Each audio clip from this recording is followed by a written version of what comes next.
की ನರೇಂದ್ರ ಮೋದಿಜಿ ಅವರಿಗೆ ಹೆಮ್ಮೆಯ ಪ್ರಧಾನಮಂತ್ರಿ ನರೇಂದ್ರ ಮೋದಿಜಿ ಅವರಿಗೆ ವಿಶ್ವ ನಾಯಕ ದೇಶದ ಹೆಮ್ಮೆಯ ಪ್ರಧಾನಮಂತ್ರಿ ನರೇಂದ್ರ ಮೋದಿಜಿ ಅವರಿಗೆ ಜೋರ್ದಾರ್ ಘೋಷಣೆ ವಿಶ್ವದ ನಾಯಕ ಹೆಮ್ಮೆಯ ಪ್ರಧಾನಮಂತ್ರಿ ನರೇಂದ್ರ ಮೋದಿಜಿ ಅವರಿಗೆ ಭಾರತ್ ಮಾತಾ ಕಿ ಈಗ ನಮ್ಮ ಜನಪ್ರಿಯ ಕೇಂದ್ರದ ಸಚಿವರು ಆಗಿರತಕ್ಕಂತ ಮತ್ತು ನಮ್ಮ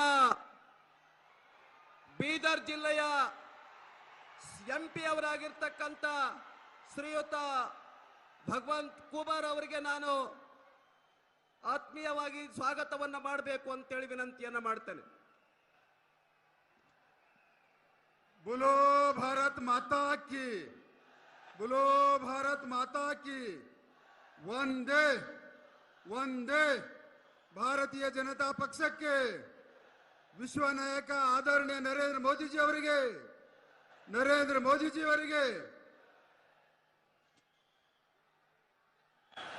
ಕರ್ನಾಟಕದಲ್ಲಿ ಮತ್ತೊಮ್ಮೆ ದಯಮಾಡಿ ಶಾಂತ ರೀತಿಯಿಂದ ಕೂಡಬೇಕು. ಕರ್ನಾಟಕದಲ್ಲಿ ಕಮಲವನ್ನು ಅರಳಿಸಿ ಮತ್ತೊಮ್ಮೆ ಭಾರತೀಯ ಜನತಾ ಪಕ್ಷದ ಸರ್ಕಾರವನ್ನ ಪೂರ್ಣ ಬಹುಮತದ ಸರ್ಕಾರವನ್ನ ತರಲಿಕ್ಕೆ ಚುನಾವಣೆಯ ಪ್ರಚಾರಕ್ಕಾಗಿ ವಿಶ್ವಗುರು ಬಸವಣ್ಣನವರ ಕರ್ಮಭೂಮಿ, ಸಾಮಾಜಿಕ ಕ್ರಾಂತಿಯನ್ನ ಸಾರಿದಂತ ಭೂಮಿ,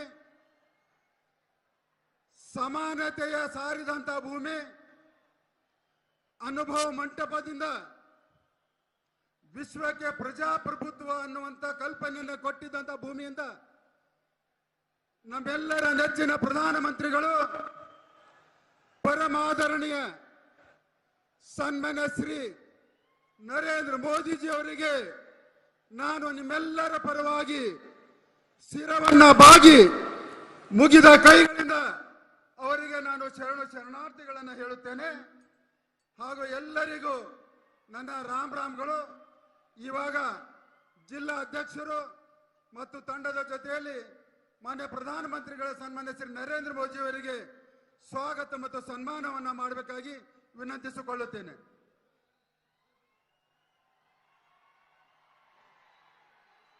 ಒಂದ್ಸಾರಿ ಜೋರ್ದಾರಾಗಿ ಘೋಷಣೆಗೆ ಹೋಗ್ಬೇಕು. ವಿಶ್ವ ನಾಯಕ ನಮ್ಮೆಲ್ಲರ ಹೆಮ್ಮೆಯ ಪ್ರಧಾನಮಂತ್ರಿ ನರೇಂದ್ರ ಮೋದಿಜಿ ಅವರಿಗೆ ಎರಡು ಕೈಗಳನ್ನ ಎತ್ತಿ ಗೌರವಿಸಬೇಕು. ದೇಶದ ಹೆಮ್ಮೆಯ ಪ್ರಧಾನಮಂತ್ರಿ ನರೇಂದ್ರ ಮೋದಿಜಿ ಅವರಿಗೆ स्वागत है, स्वागत है मोदी जी, स्वागत है, स्वागत है, स्वागत है, स्वागत है, स्वागत है, स्वागत है, स्वागत है। भारत माता की।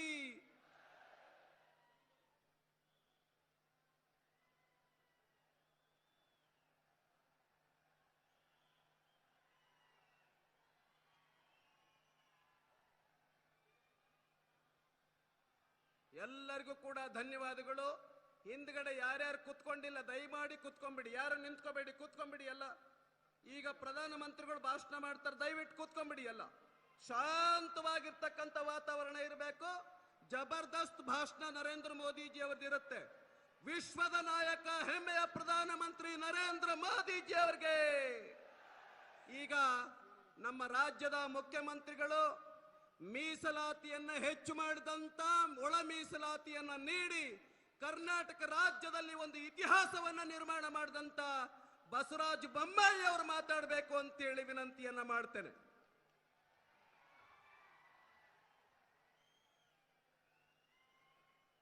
ಬೋಲೋ ಭಾರತ್ ಮಾತಾ ಕಿ. ನಮ್ಮ ನೆಚ್ಚಿನ ಪ್ರಧಾನಮಂತ್ರಿ ಆದಂತ ನರೇಂದ್ರ ಮೋದಿಜಿ ಅವರಿಗೆ, ನಮ್ಮ ನೆಚ್ಚಿನ ನಾಯಕ BS ಯಡಿಯೂರಪ್ಪನವರಿಗೆ, ಭಾರತೀಯ ಜನತಾ ಪಕ್ಷಕ್ಕೆ ಬಂಧುಗಳೇ, ಭಾರತೀಯ ಜನತಾ ಪಕ್ಷದ ಚುನಾವಣೆಯ ಪ್ರಚಾರಾರ್ಥವಾಗಿ ಮೊಟ್ಟ ಮೊದಲನೆಯ ಸಭೆ ಬಸವಣ್ಣನ ನಾಡಿನಲ್ಲಿ ಸನ್ಮಾನ್ಯ ನರೇಂದ್ರ ಮೋದಿಜಿಯವರು ಬಂದು ಇವತ್ತು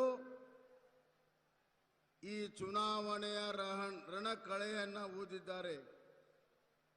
ಇಲ್ಲಿಂದ ಪ್ರಾರಂಭ ಆಗಿರುವಂತ ನಮ್ಮ ಪ್ರಚಾರದ ಯಾತ್ರೆ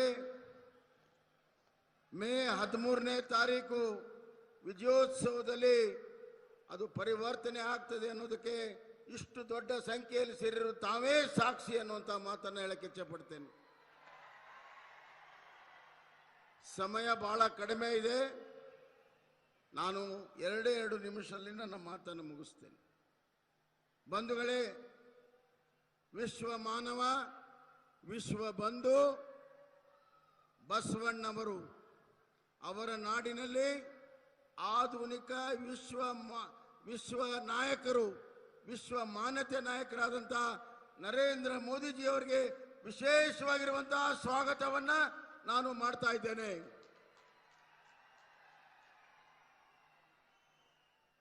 ವಿಶ್ವದ ಮೊಟ್ಟ ಮೊದಲ ಪಾರ್ಲಿಮೆಂಟ್, ಪ್ರಜಾಪ್ರಭುತ್ವದ ಸಂಕೇತ, ಅದು ಬಸವ ಕಲ್ಯಾಣದ ಅನುಭವ ಮಂಟಪ. ಭಾರತದ ಪ್ರಧಾನಮಂತ್ರಿಗಳಲ್ಲಿ ಯಾರಾದರೂ ಅನುಭವ ಮಂಟಪವನ್ನು ಗುರುತಿಸಿದರೆ ಅದು ಕೇವಲ ನಮ್ಮ ಪ್ರಧಾನಿ ನರೇಂದ್ರ ಮೋದಿಜಿಯವರು ಅಂತ ಈ ಸಂದರ್ಭದಲ್ಲಿ ಹೇಳಕ್ಕೆ ಇಚ್ಛೆಪಡ್ತೇನೆ.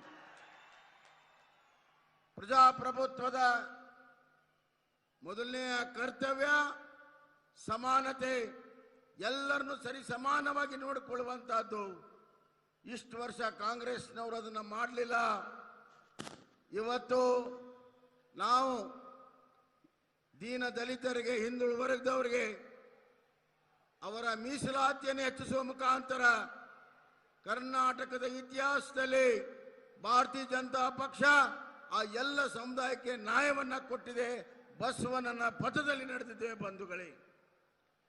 ನಮ್ಮ ನೆಚ್ಚಿನ ಪ್ರಧಾನಮಂತ್ರಿಯವರು ಬಡವರಿಗಾಗಿ ದೀನ ದಲಿತರಿಗಾಗಿ ವಿಶೇಷವಾಗಿರುವಂತಹ ಕಾರ್ಯಕ್ರಮವನ್ನು ಮಾಡಿದ್ದಾರೆ.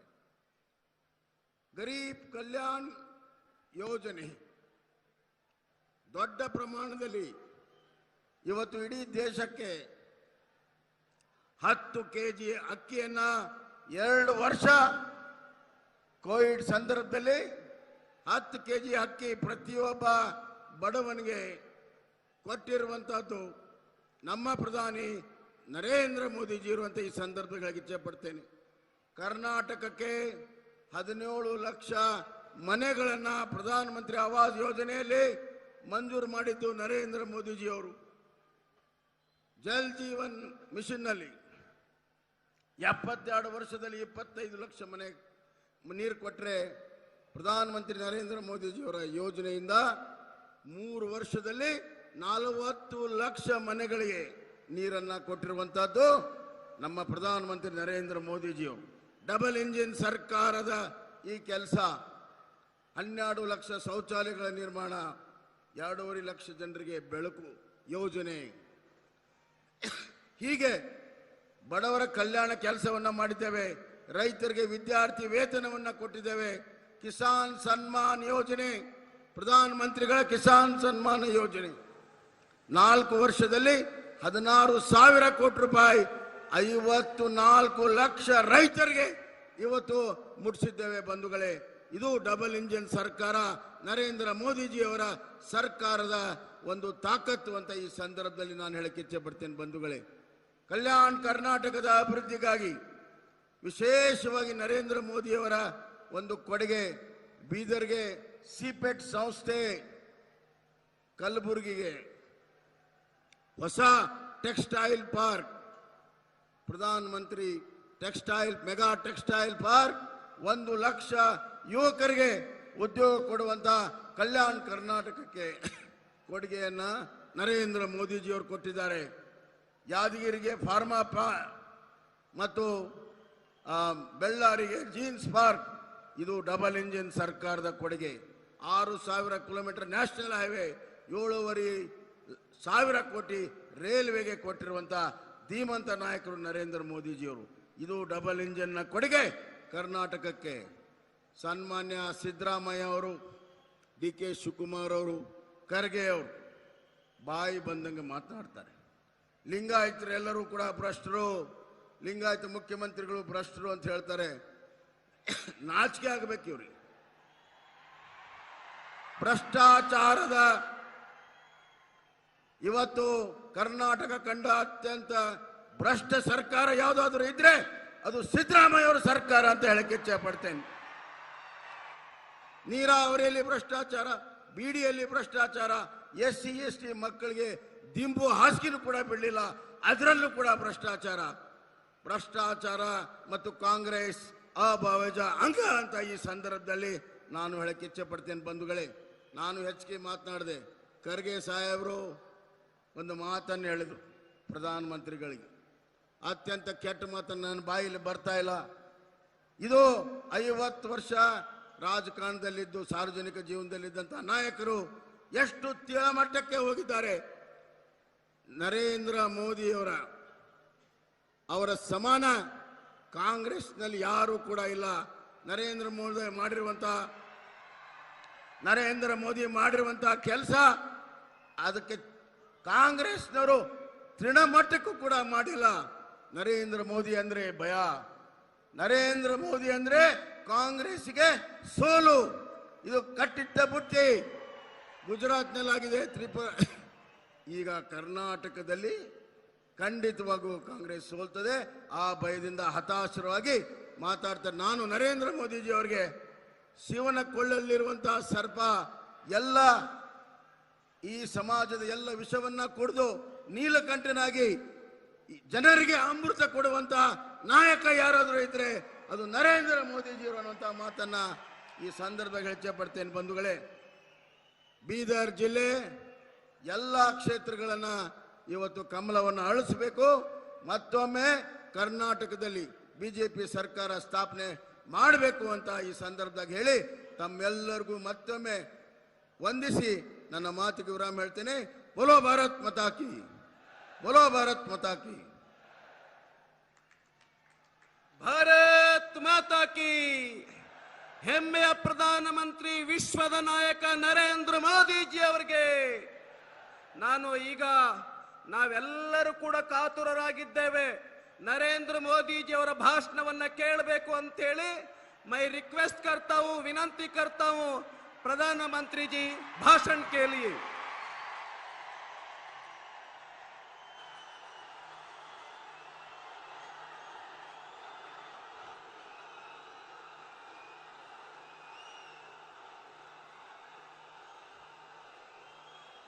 भारत माता की, भारत माता की। जगत गुरु बसवेश्वर ಮತ್ತು ಶಿವ ಶರಣ ಭೂಮಿಗೆ ನನ್ನ ನಮಸ್ಕಾರಗಳು.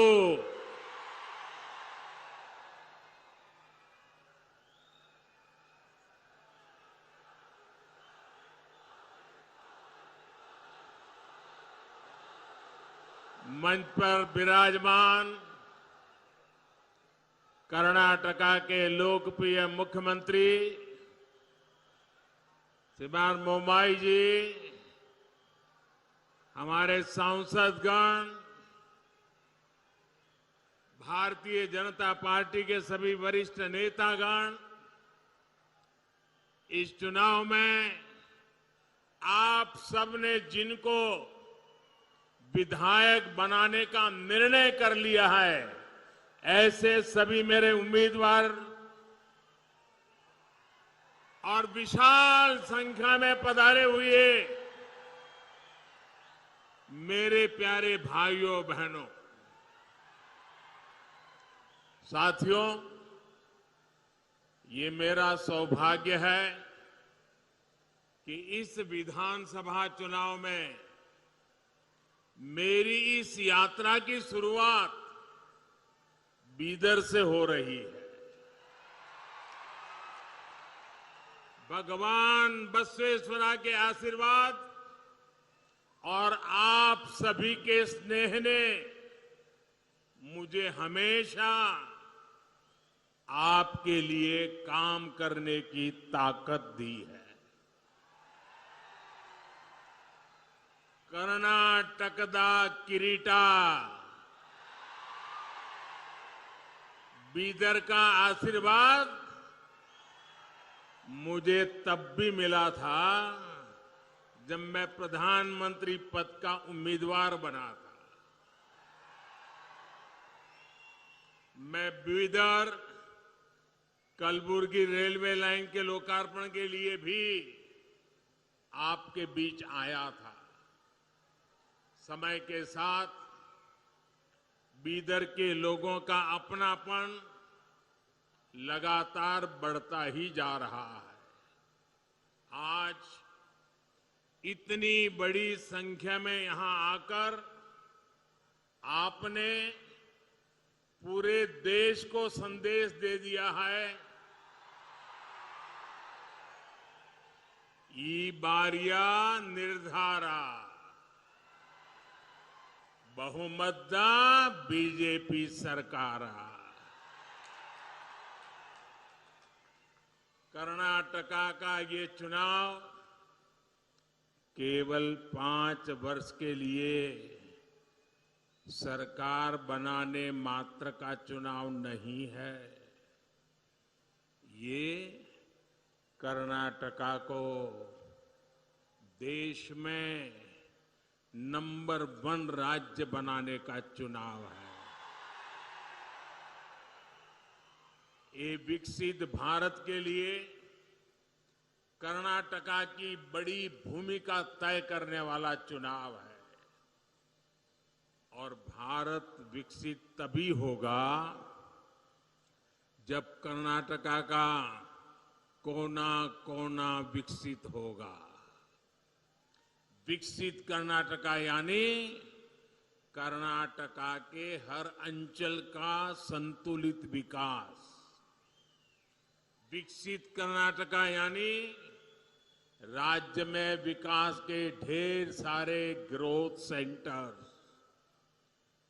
कर्नाटका की जनता अब अपने इस सपने से पीछे नहीं हटना चाहती।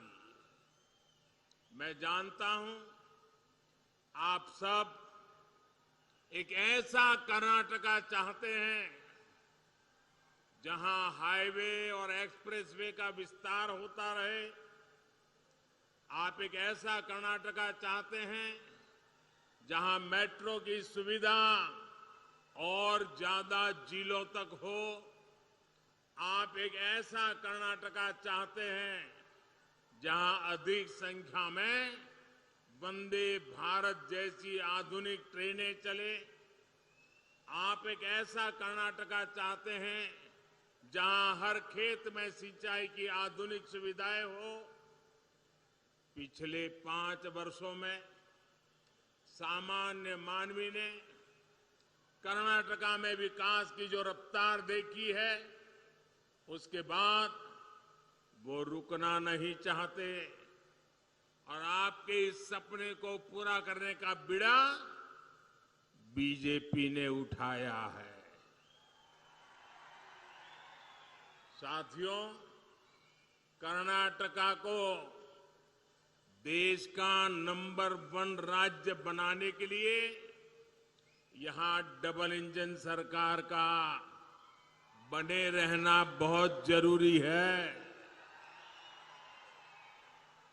जब केंद्र की बीजेपी सरकार और राज्य की बीजेपी सरकार की डबल शक्ति लगेगी तो कर्नाटका को नंबर 1 बनने से कोई नहीं रोक पाएगा। डबल इंजन सरकार से जो फायदा होता है उसका एक उदाहरण कर्नाटका में आया विदेशी निवेश है। भाजपा सरकार की वजह से देश में विदेशी निवेश में रिकॉर्ड बढ़ोतरी हुई है। इसकी वजह से कर्नाटका में भी रिकॉर्ड विदेशी निवेश आया है। कांग्रेस की सरकार में हर साल 30,000 करोड़ रुपए के आसपास विदेशी निवेश कर्नाटका में आता था। बीजेपी की सरकार में अब हर साल करीब 90,000 करोड़ रुपए का विदेशी निवेश कर्नाटका में आ रहा है। ये कांग्रेस सरकार के मुकाबले 3 गुना से भी ज्यादा है। और आपको ध्यान रखना है, ये उपलब्धि किस समय हुई? इतना बड़ा महामारी का संकट था, युद्ध चल रहे थे, उसके बावजूद भी ये हासिल किया है। साथियों, डबल इंजन का सरकार का मतलब होता है डबल बेनिफिट, डबल स्पीड। जब कर्नाटका में डबल इंजन सरकार नहीं थी तो छोटे छोटे प्रोजेक्ट्स को पूरा करने में सालों लग जाते थे। पानी की कमी क्या होती है, ये कर्नाटका के किसानों, यहां की माताओं बहनों से बेहतर कोई नहीं जान सकता। कांग्रेस सरकार उसके समय देश भर में 100 से ज्यादा ऐसी सिंचाई योजनाएं थी जो दशकों से लटकी हुई थी। बीते 9 वर्षों में दशकों से अधूरी 60 से ज्यादा सिंचाई परियोजनाओं को हम पूरा कर चुके हैं। इनमें से अनेक प्रोजेक्ट कर्नाटका के भी हैं। यहां बीदर में भी महकर लिफ्ट इरिगेशन परियोजना जैसे अनेक सिंचाई के प्रोजेक्ट पर आज तेज गति से काम चल रहा है। साथियों, आज आप सभी देखते हैं कि पीएम किसान सम्मान निधि किसानों का कितना लाभ किया है। अब छोटे छोटे खर्चे के लिए किसानों को यहां वहां भटकना नहीं पड़ता।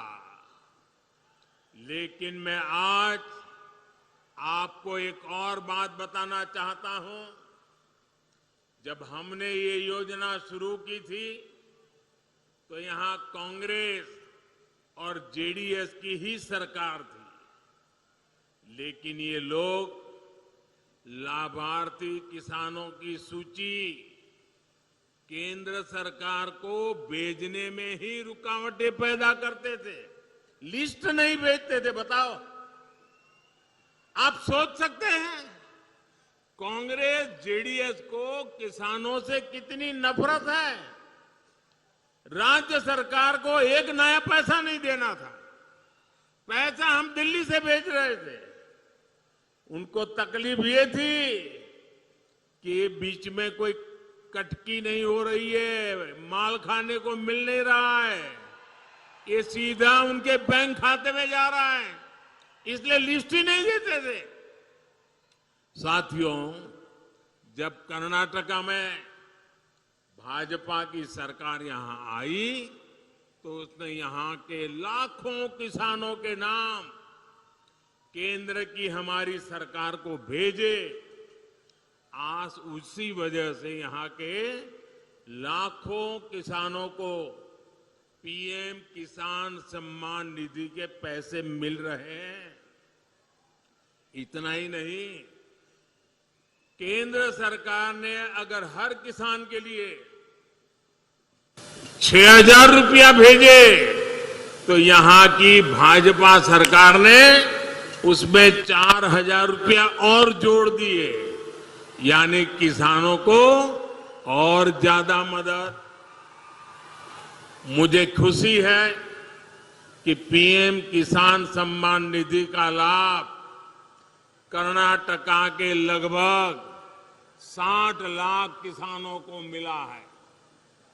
उन्हें केंद्र और राज्य सरकार से मिलाकर 18,000 करोड़ रुपए मिले हैं, जिसमें से लगभग 400 करोड़ रुपए तो यहां बीदर के किसानों को दिए गए हैं। आप जरा याद कीजिए कि कैसे कांग्रेस की सरकार भोले भाले किसानों को हर चुनाव के पहले कर्ज माफी के नाम पर धोखा देती थी। चुनाव से ठीक पहले वो किसानों के कर्ज माफी का ड्रामा करने लग जाते थे और कर्ज माफी धरती पर कभी उतरती नहीं थी। ये इन्होंने छत्तीसगढ़ में वादा किया, राजस्थान में वादा किया, अभी तक किसानों के खाते में कुछ गया नहीं है। और जो जाता था वो भी उनकी पार्टी से जुड़े हुए कुछ ही किसानों को जाता था। ऐसे किसान जिनका बैंक में खाता हो, जिन्होंने बैंक से लोन लिया हो, उन्हीं के नसीब में ये कुछ दाना पानी डाल देते थे। जबकि सच्चाई ये थी कि जिन करोड़ों छोटे किसानों को सबसे ज्यादा मदद की जरूरत थी, उनको तो न कभी बैंक में खाता था, न बैंक ने कभी वो 1 रुपये का उनको लोन दिया था। वो तो बेचारे बाहर से, बाजार में से, साहूकार के पास से महंगे ब्याज से कर्ज उठाते थे और कर्ज माफी का फायदा उनको तो कभी नसीब ही नहीं होता था। कांग्रेस का असली यही चेहरा है। साथियों, इस क्षेत्र में गन्ना भी बहुत होता है। कांग्रेस ने गन्ना किसानों को भी अपने हाल पर छोड़ दिया था। हम गन्ना किसानों की समस्याओं को भी प्राथमिकता पर दूर कर रहे हैं। गन्ना किसानों की मदद के लिए ही हमने पेट्रोल में इथेनॉल की ब्लेंडिंग बढ़ाने का फैसला किया। आज देश पेट्रोल में 20% इथेनॉल ब्लेंडिंग की तरफ तेजी से आगे बढ़ रहा है। कांग्रेस सरकार के समय देश में सिर्फ 40 करोड़ लीटर इथेनॉल का उत्पादन होता था। अब हमारी सरकार में इथेनॉल का उत्पादन बढ़कर 400 करोड़ लीटर से भी ज्यादा का हो गया है। इथेनॉल का उत्पादन बढ़ने से, पेट्रोल में उसकी ब्लेंडिंग बढ़ने से सबसे ज्यादा लाभ गन्ना किसानों को भी हुआ है। इस बजट में हमारी सरकार ने गन्ना किसानों के हित में एक और बड़ा फैसला लिया है। हमने गन्ना कोऑपरेटिव्स को, यूपीए सरकार ने जो चूना लगाया था 10,000 करोड़ का चूना, हमने इस बजट के अंदर उस 10,000 का जो उन पर चूना लगाया था वो भी माफ कर दिया। हमने उसकी राहत भी दे दी। इसका भी लाभ देश के गन्ना किसानों को मिलेगा। हमारी सरकार ने मिलेट्स, श्री अन्न को अंतर्राष्ट्रीय बाजार तक पहुंचाने का भी अभियान चलाया है। हमारे यहां तो ज्वार की रोटी आप लोगों को बहुत पसंद है, घर घर में खाई जाती है। ये ज्वार और उसकी रोटी जब दुनिया के कोने कोने में पहुंचेगी तो उसका भी लाभ यहां के किसानों को होगा। साथियों, गरीब की तकलीफ कांग्रेस को कभी समझ नहीं आई। उन्होंने गरीबी देखी नहीं है। और कांग्रेस वो दल है जो विकास में भी राजनीति करती है, रोड़े अटकाती है, नकारात्मकता में भरी पड़ी है। इसका एक उदाहरण गरीबों को पक्के घर देने की योजना भी है।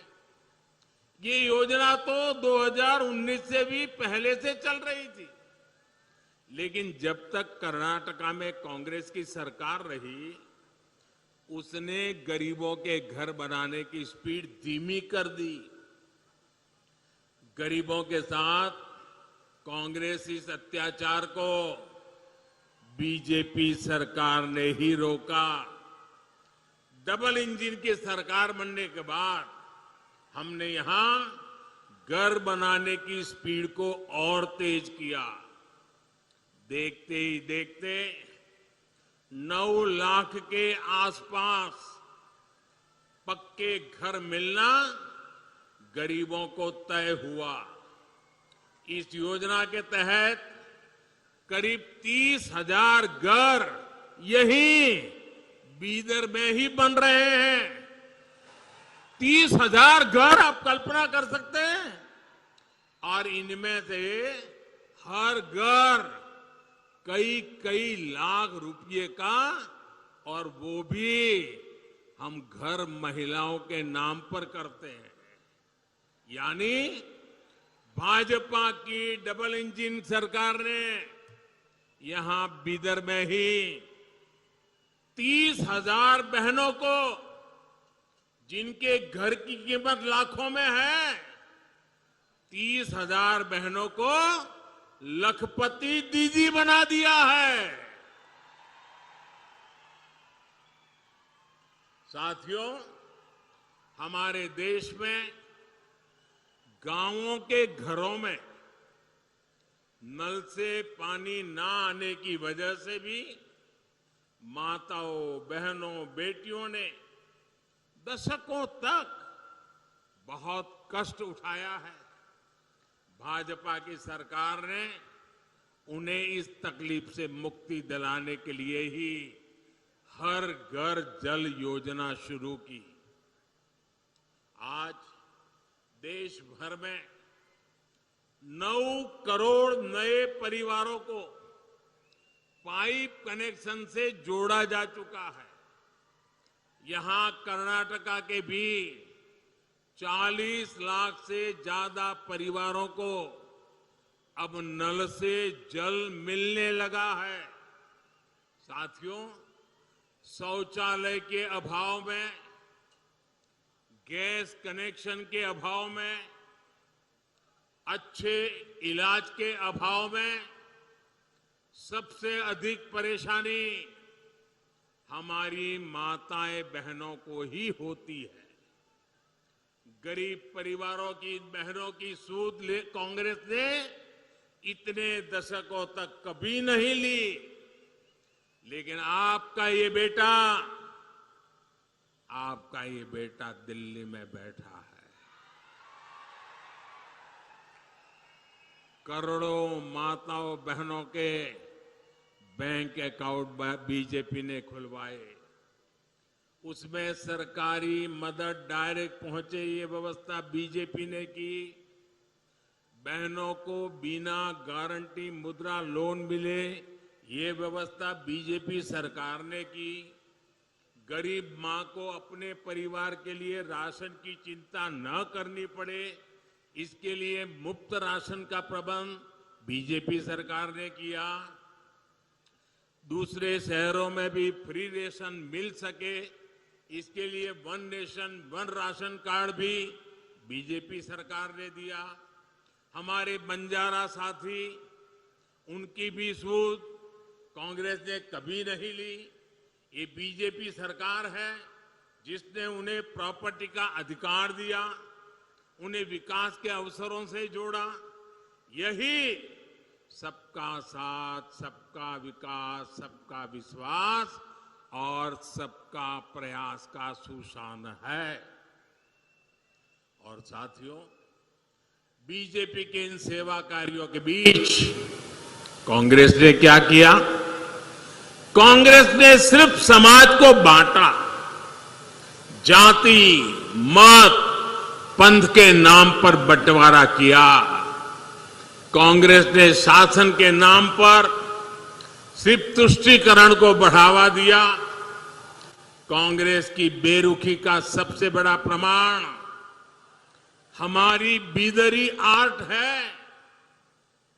कुछ दिन पहले बीदरी आर्ट की दशकों तक सेवा करने वाले साथी शाह रशीद अहमद कादरी को पद्म पुरस्कार मिला।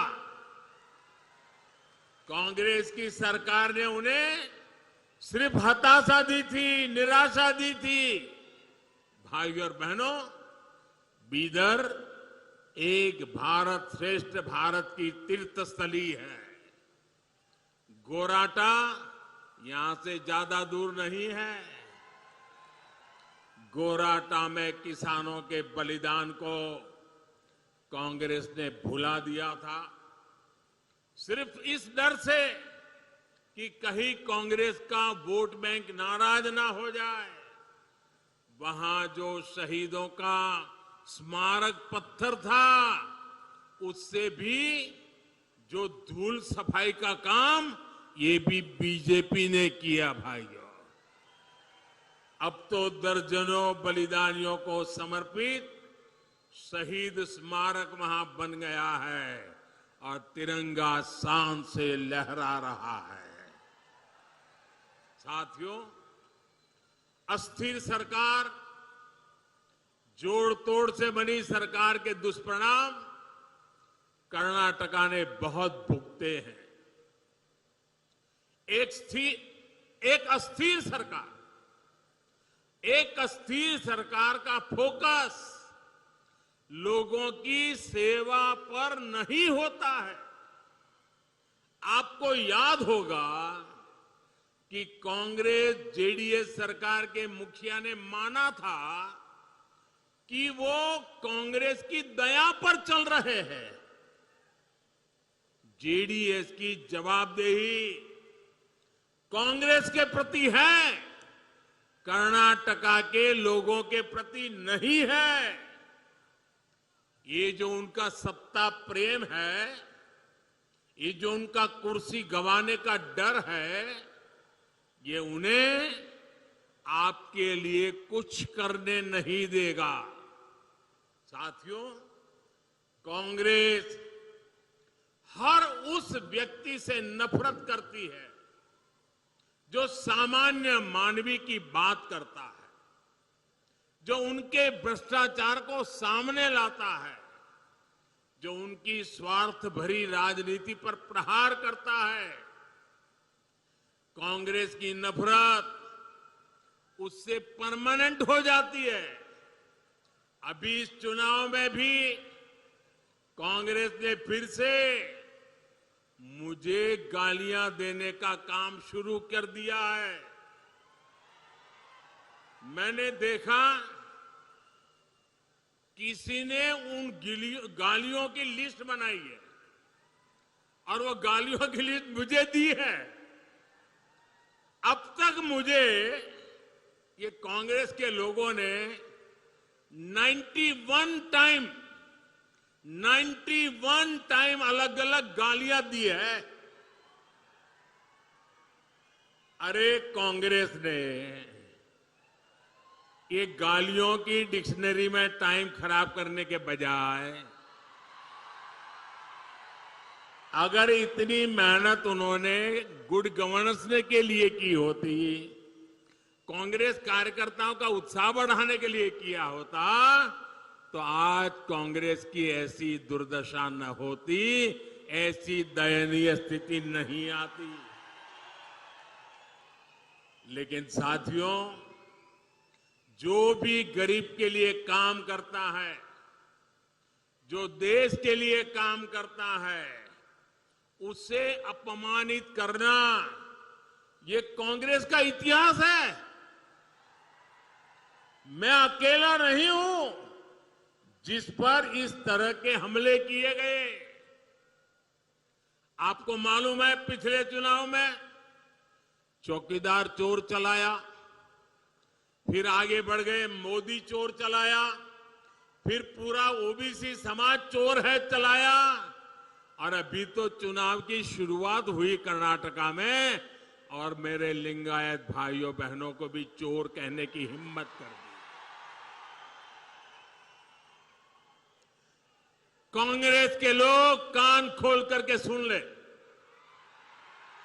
आपने जब जब जिसको गाली दी है उन्होंने आपको ऐसी सजा दी है, ऐसी सजा दी है, आप दोबारा खड़े नहीं हो पाए हैं। इस बार कर्नाटका में भी ये गाली का जवाब, इनके सम्मान पर जो चोट पहुंची है उसका जवाब वोट से दिया जाएगा, वोट से दिया जाएगा। भाइयों बहनों, जब ये लोग मुझे गाली देते हैं, अब इतनी गालियां हो गई 91, और उनके टॉप मोस्ट नेता देते रहे, कोई ऐसे नहीं, छोटे मोटे कार्यकर्ता नहीं। और तब मैं सोचता हूं कि भाई ये कांग्रेस ऐसी पार्टी है, उसने तो संविधान निर्माता बाबा साहब आंबेडकर को भी ऐसी ऐसी गालियां दी थी, बाबा साहब को भी छोड़ा नहीं था। एक बार खुद बाबा साहब ने सार्वजनिक तौर पर विस्तार से बताया था कि कांग्रेस उन्हें बार बार गालियां देती है। कांग्रेस ने बाबा साहब को क्या क्या नहीं कहा। कांग्रेस बाबा साहब को राक्षस, राष्ट्रद्रोही, दगाबाज दोस्त, आप सुनकर के हैरान हो जाएंगे। उस जमाने में बाबा साहब जैसे महापुरुष को कांग्रेस ने ऐसी ऐसी गालियां दी थी।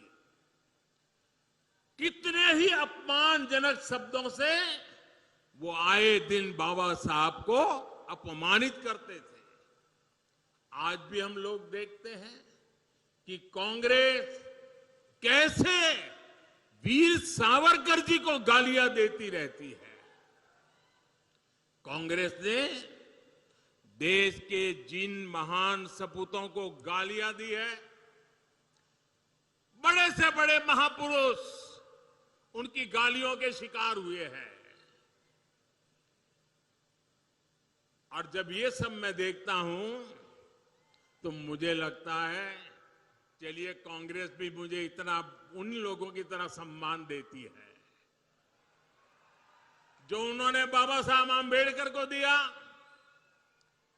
जो उन्होंने वीर सावरकर को दिया, वैसी ही गालियां मोदी को दे रहे हैं। अब बाबा साहब वीर सावरकर की तरह अगर वो मोदी को गाली देते हैं तो मैं तो इसे उपहार मानता हूं। और कांग्रेस गाली देने में समय बर्बाद करती रहेगी, मैं जनता जनार्दन की सेवा में अपने आप को खपाता रहूंगा। दिन रात काम करूंगा, ज्यादा काम करूंगा। आपके आशीर्वाद से सारी गालियां मिट्टी में मिल जाएगी दोस्तों, सारी गालियां मिट्टी में मिल जाएगी। और कांग्रेस वाले लिख करके रखें, आप जितना ज्यादा कीचड़ उछालोगे कमल उतना ही ज्यादा खिलने वाला है। भाइयों बहनों, आपके आशीर्वाद से मुझे कर्नाटका की सेवा करने से रुकना नहीं है, और ज्यादा सेवा करनी है। पूरी दिल्ली को आपकी सेवा के लिए मुझे लगाना है। इस बार फिर एक बार कर्नाटका को तेज विकास के लिए पूर्ण बहुमत की, ये मेरे शब्द याद रखिए, पूर्ण बहुमत की स्थायी और मजबूत बीजेपी सरकार चाहिए। और इसलिए एक ही बात मैं बार बार कहता हूं, ई बारिया निर्धारा, ई बारिया निर्धारा बहुमतदा बीजेपी सरकार। कर्नाटका डबल इंजन सरकार चाहिए ताकि केंद्र और राज्य सरकार के बीच तालमेल रहे, हर जगह रुकावटें ना आए। कर्नाटका को डबल इंजन सरकार चाहिए ताकि इंफ्रास्ट्रक्चर के प्रोजेक्ट में तेजी से पूरे हो। कर्नाटका को डबल इंजन सरकार चाहिए ताकि विदेशी निवेशकों का भरोसा मजबूत हो। कर्नाटका को डबल इंजन सरकार चाहिए ताकि कर्नाटका कांग्रेस का एटीएम नहीं बल्कि देश का ग्रोथ इंजन बना रहे। कर्नाटका को डबल इंजन सरकार चाहिए ताकि केंद्र की गरीब कल्याण की योजनाएं बंद ना हो। भाइयों और बहनों, मुझे पूरा विश्वास है कि 10 मई को भारी संख्या में आप पोलिंग बूथ तक पहुंचेंगे और कमल के फूल पर बटन दबाएंगे। इस बार का वोट विकास के अमृत काल के लिए, इस बार का वोट कर्नाटका को देश का नंबर 1 राज्य बनाने के लिए। आप सभी का बहुत आशीर्वाद हम सबको मिलता रहे। कर्नाटका में भाजपा के उम्मीदवारों को आपका आशीर्वाद उन्हें आपकी सेवा में और ज्यादा परिश्रम करने के लिए प्रेरित करेगा। भाइयों बहनों, इतनी शानदार सभा कर दी, अब ऐसा तो नहीं होगा ना बस अब तो काम हो गया है, चलो जाओ सो जाओ, अब तो जीत जाएंगे, ऐसा नहीं करोगे ना? जरा जवाब दीजिए, नहीं करोगे ना? बूथ में जाओगे, हर घर जाओगे, मतदाताओं को मतदान के लिए निकालोगे, भाजपा की बात बताओगे, पक्का करोगे? अच्छा, मेरा एक काम करोगे आप लोग? करोगे? बताइए, पक्का करोगे? ईमानदारी से करोगे? घर घर जाकर के करोगे? तो एक काम करिए, 10 मई के पहले सभी मतदाताओं के घर जाइए और जाकर के उनको कहिएगा कि आपके सेवक मोदी जी हमारे बीदर जिले में आए थे और आपके सेवक मोदी जी ने आपको नमस्कार कहा है। ये मेरे नमस्कार उनको पहुंचाओगे? हर माता बहनों को पहुंचाओगे? मेरे नमस्कार अगर पहुंचाओगे ना तो मुझे उनके आशीर्वाद मिल जाएंगे और उनके आशीर्वाद से मेरी ऊर्जा इतनी बढ़ जाती है कि मैं दिन रात और ज्यादा काम कर सकता हूं। और इसलिए मेरे लिए आपको ये काम करना है, हर घर जाकर के कहना है कि आपका सेवक मोदी आया था, मोदी ने आपको नमस्कार कहा है। बहुत बहुत धन्यवाद।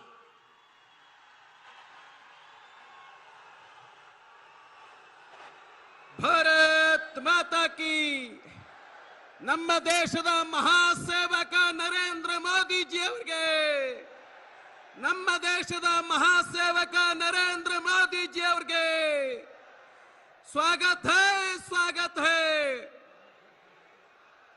स्वागत है स्वागत है। धन्यवाद धन्यवाद मोदी जी, धन्यवाद धन्यवाद धन्यवाद धन्यवाद धन्यवाद। जोराಗಿ ಹೇಳಬೇಕು, धन्यवाद धन्यवाद। भारत माता की।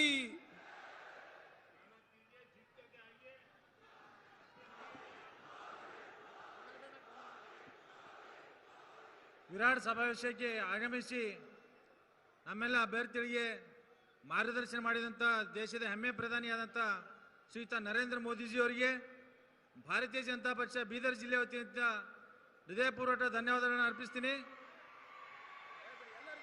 ಅದೇ ರೀತಿ ನಮ್ಮೆಲ್ಲರ ನೆಚ್ಚಿನ